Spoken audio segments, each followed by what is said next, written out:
hopefully I can give you a pretty objective review of this game. I'm biased to flight simulators, as you can tell from the videos that have to do with flight simulators on my channel. They're very nerdy and in-depth. The sci-fi portion, I'm a bit of a fan of sci-fi, and I'm a bit of a casual gamer, so I'm not really die-hard in those respects, so hopefully this will give you a good indication of what this game's about. So the game's been out for a while. Elite Dangerous was released in December 2014, and there's currently a expansion pack called Horizons that's in beta testing at the moment. So there's a lot of beta testers out there having a look at the new content that's being added, and there's always content being added by the looks of it. They had a bit of a quiet spot for the first year, but it looks like they're starting to pick up the pace a bit. So at the moment it's on Xbox, and it plans to move to the PlayStation 4 soon. The average player base, according to Steam's count, is at this moment in 2017 March 5,500 as the average player base, and the peak is just over 9,000, so 9,100. It's over 9,000 is the peak player base for this game at the moment. The reality, it might be a bit more, say if people have purchased the game outside of Steam, then they're not going to be on this list. So I picked up the Horizon Seasons Pass around 2 weeks ago, so I've had a bit of time to have a bit of a play with it, and I've got an opinion now. And I think the current beta testers won't be found on the live servers until after the beta has ended, when it's all collated and it goes alpha, when it goes live. The player base might increase a little bit for the existing players, because I'm not on the beta testing at the moment. I just thought I would get the basic release. Now, the player base apparently increased after No Man's Sky, and Star Citizen seems to be competing, although they say they're not really competing, and I'd say they're not really competing either. It's comparing apples and oranges. At the moment, there's a lack of modern space sims, so Star Citizen and Elite Dangerous fans are arguing over what's best. There's not really anything else we can go on apart from, EVE Online and a few other games like that, but they don't really seem to come to this kind of scale with these games. What these games are trying to give is a vastness, like more of a sandbox kind of universe. So the feel of the game for Elite Dangerous, the vastness, people say there isn't much depth, and that's a bit of an argument why they want Star Citizen, because Star Citizen apparently has a bit more depth to it. To me, Elite Dangerous is a role-playing game. It's got the building blocks of a real economy, it's got factions, updates that reflect changes in the universe, so Frontier will hop in and make adjustments where they feel something has started to actually affect the universe, or has become interesting enough for it to become part of the lore.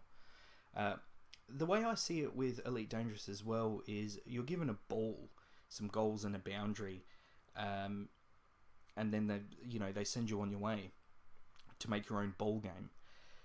Some games give you those, but then they say that you can only play for one team, or you can only run down the left at this time of the day according to the amount of goals that you've scored, which is kind of, it's a linear gameplay. Some people like to be told what to do and when. So to me, it's not really much of a complaint. It's more of you kind of doing it wrong. Elite Dangerous gives you the building blocks to do your role-playing to write your own story.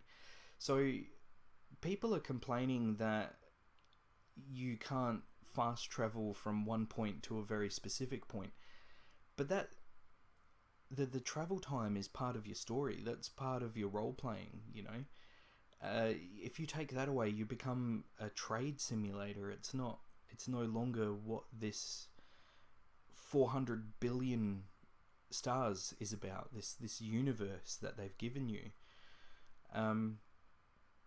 They would kind of take away a bit of the game. So a few valid constructive criticisms is the lack of tasks. Now, there are a fair amount of tasks. I'm not saying there's a lack of tasks. People have complained about it, though.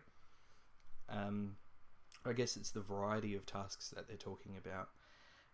And the cold impersonal universe. Now, the cold impersonal universe is something that I've noticed. Slowly, the cold and impersonal part is being attended to. And it looks like Elite might introduce the ability for meets and greets on space stations.